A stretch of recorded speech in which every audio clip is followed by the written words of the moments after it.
Savol. Assalomu alaykum. Biz 10 sotamiz. Ba'zida uning bahosi turaqliq bo'lmaydi. Masalan, kishilar baho 60 so'mdan biroqla 20 xalta uning pulini oldin topshirib, futurliq 1 dan 2 dan olib ishlatadi.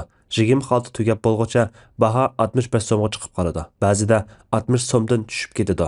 Bu chaqda asli baho bo'yicha beramdiq yoki shu o'sgan baho bo'yicha beramdiq? Alloh rahmat qilsin. Javob. Va alaykum assalom va rahmatullohi va barakatuh. Barliq hamd sanolar Janobi Allohga bo'lsin. Durud va salomlar payg'ambarimizga, u zotning oila tavobatlariga, ashablariga va u zotga toki qiyomatgacha ergashganlarga bo'lsin. Alloh hammamizga rahmat qilsin. Unga oldin pul topshirayotganda un bahosi pul topshirgan kundagi baho bilan bekitiladi. Sotib un do'konchida omonat bo'lib turadi. Baho o'sib ketsami, tushib ketsami, do'konchi xaridorga unini burunqi sotilgan bahoda putishga vaqt topshirish kerak. İbn Abbas radhiyallohu anhuma aytadi.